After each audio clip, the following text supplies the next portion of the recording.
नमस्कार दोस्तों, स्वागत है आप सभी का मेरी कहानियों में। मैं हूं शिखा और एक बार फिर से आपके लिए लेकर आई हूं एक नई कहानी और उम्मीद करती हूं कि ये कहानी भी बाकी कहानियों की तरह आपको बेहद पसंद आएगी और आप पहले की तरह अपना प्यार और सपोर्ट मेरी वीडियोस पर बनाए रखेंगे। तो चलिए अपनी आज की कहानी शुरू करते हैं।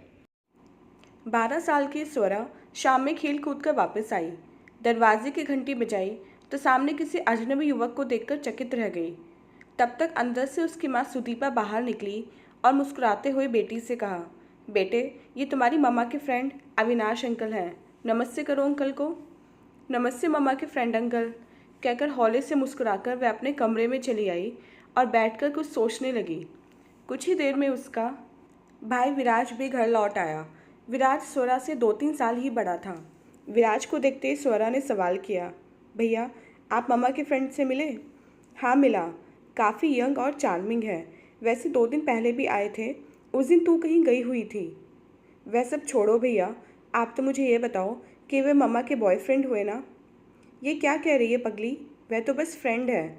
यह बात अलग है कि आज तक मम्मा की सहेलियां ही घर आती थीं। पहली बार किसी लड़के से दोस्ती की है मम्मा ने। वही तो मैं कह रही हूँ कि वह बॉय भी है और मम्मा का फ्रेंड भी, यानी वे बॉयफ्रेंड ही तो हुए ना। मुस्कुराते हुए स्वरा ने कहा, ज़्यादा दिमाग मत दौड़ा, अपनी पढ़ाई कर ले। विराज ने उसे धौल जमाते हुए कहा। थोड़ी देर में अविनाश चला गया तो सुदीपा की सास अपने कमरे से बाहर आती हुई थोड़ी नाराज़गी भरे स्वर में बोली, बहू क्या बात है, तेरा ये फ्रेंड अब अक्सर ही घर आने लगा है? अरे नहीं मम्मी जी, वह दूसरी बार ही तो आया था और वह भी ऑफिस के किसी काम के सिलसिले में ही आया था। मगर बहू, तू तो कहती थी कि तेरे ऑफिस में ज़्यादातर महिलाएं हैं, अगर पुरुष हैं भी तो वे अधिक उम्र के हैं, जबकि यह लड़का तो तुझसे भी छोटा लग रहा था।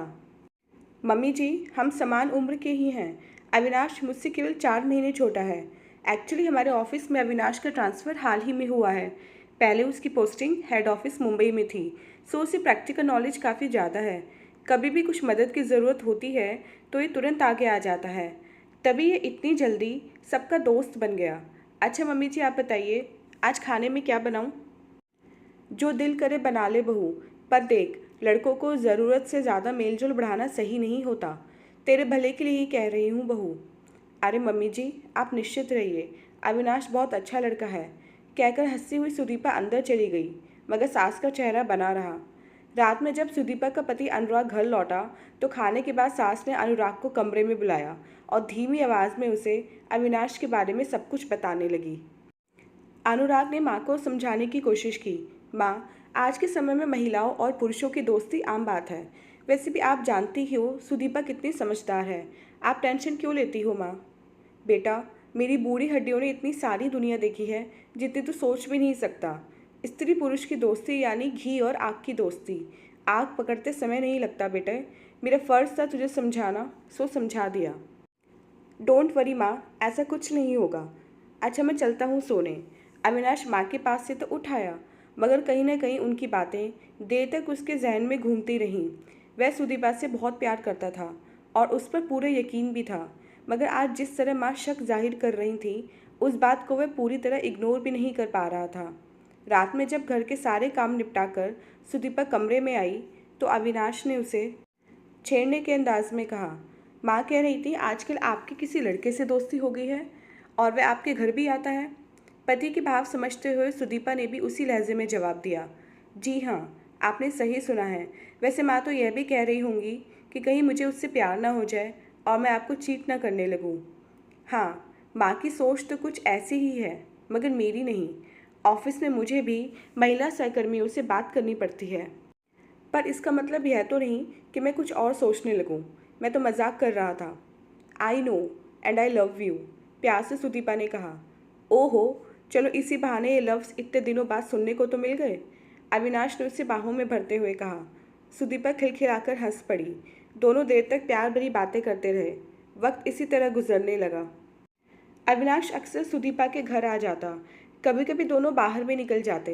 अनुराग को कोई एतराज़ नहीं था, इसलिए सुदीपा भी इस दोस्ती को एंजॉय कर रही थी। साथ ही ऑफिस के काम भी आसानी से निमट जाते। सुदीपा ऑफिस के साथ घर भी बहुत अच्छे से संभालती थी।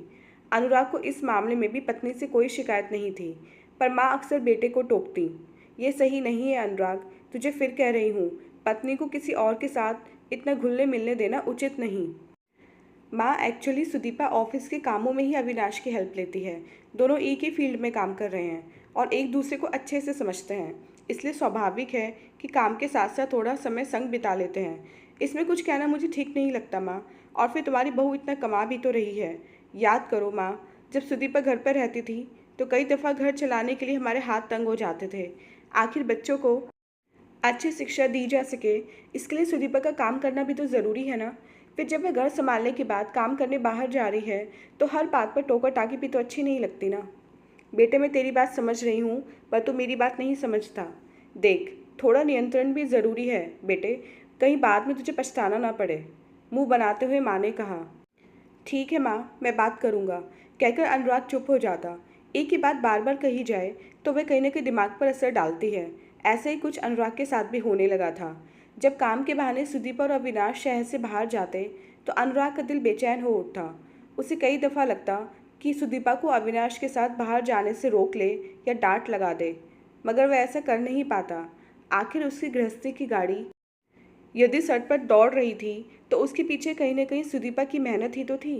इधर बेटे पर अपनी बातों का असर पड़ता न देख अनुराग के माँ बाप ने अपने पोते और पोती यानी स्वरा और विराज को उकसाना शुरू कर दिया।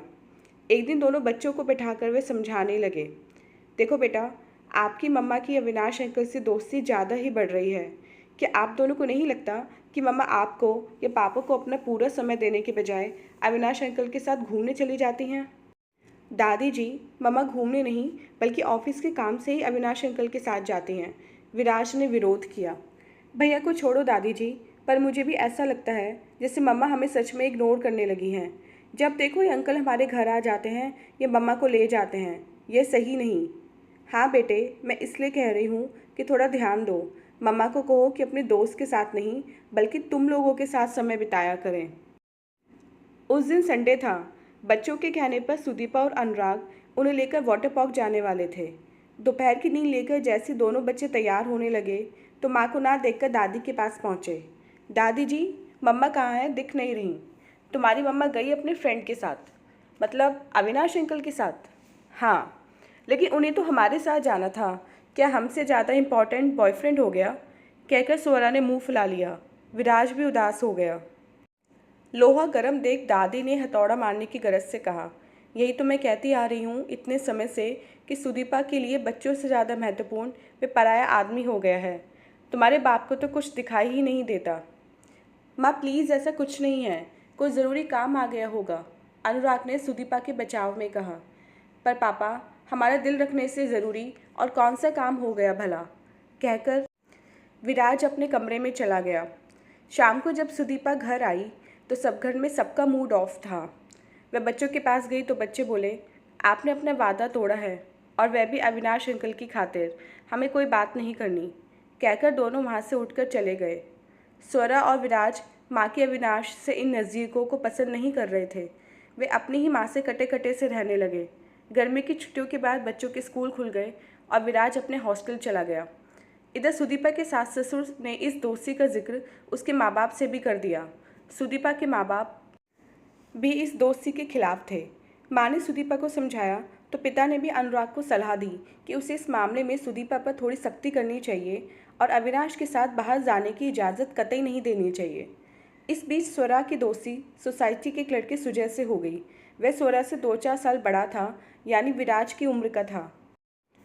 वह जूडो कराटे में चैंपियन और फिटनेस फ्रीक लड़का था। स्वरा उसकी बाइक रेसिंग से भी बहुत प्रभावित थी। वे दोनों एक ही स्कूल में थे। दोनों साथ स्कूल आने जाने लगे। सुजय दूसरे लड़कों की तरह नहीं था।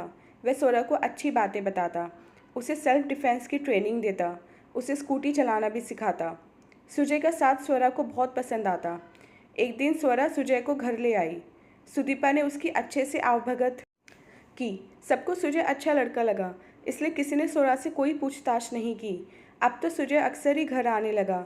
वह स्वरा की मैथ्स की प्रॉब्लम भी सॉल्व कर देता और जूडो कराटे भी सिखाता रहता। एक दिन स्वरा ने सुदीपा से कहा, मम्मा, आपको पता है सुजय डांस भी जानता है। वह कह रहा था कि मुझे डांस सिखा देगा। यह तो बहुत अच्छा है। तुम दोनों बाहर लॉन में या फिर अपने कमरे में डांस की प्रैक्टिस कर सकते हो। मम्मा, आपको या घर में किसी को एतराज़ तो नहीं होगा? स्वरा ने पूछा। अरे नहीं बेटा, सुजय अच्छा लड़का है, वह तुम्हें अच्छी बातें सिखाता है। तुम दोनों क्वालिटी टाइम स्पेंड करते हो, फिर हमें एतराज़ क्यों होगा? बस बेटा यह ध्यान रखना, सुजय और तुम फालतू बातों में समय मत लगाना। काम की बातें सीखो, खेलो कूदो, उसमें क्या बुराई है? ओके थैंक यू मम्मा, कहकर स्वरा खुशी खुशी चली गई। अब सुजय हर संडे स्वरा के घर आ जाता और दोनों डांस प्रैक्टिस करते। समय इसी तरह बीतता रहा। एक दिन सुदीपा और अनुराग किसी काम से बाहर गए हुए थे। घर में स्वरा दादी दादा के साथ अकेली थी।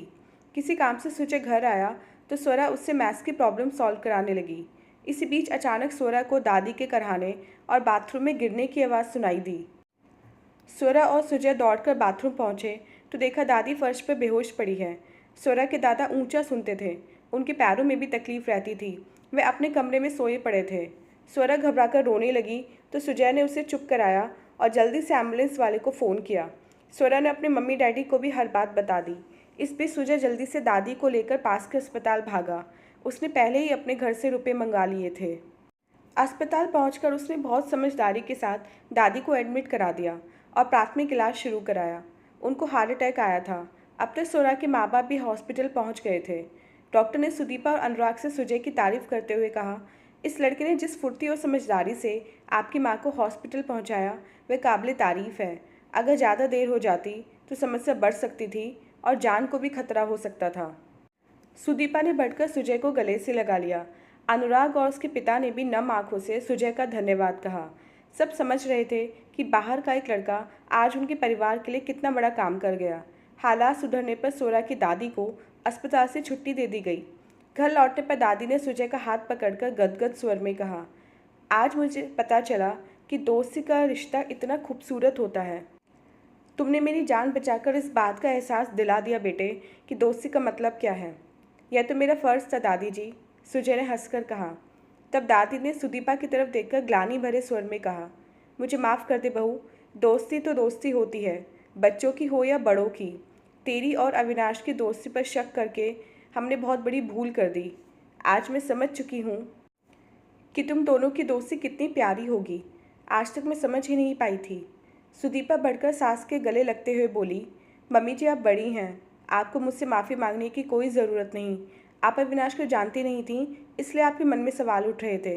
यह बहुत स्वाभाविक था, पर मैं उसे पहचानती हूँ, इसलिए बिना कुछ छुपाए उस रिश्ते को आपके सामने लेकर आई थी। तभी दरवाजे पर दस्तक हुई। सुदीपा ने दरवाज़ा खोला तो सामने हाथों में फल और गुलदस्ता लिए अविनाश खड़ा था। घबराए हुए स्वर में उसने पूछा, मैंने सुना है कि अम्मा जी की तबीयत खराब हो गई है, अब कैसी हैं वे? बस तुम्हें ही याद कर रही थी, हंसते हुए सुदीपा ने कहा और हाथ पकड़कर उसे अंदर ले आई।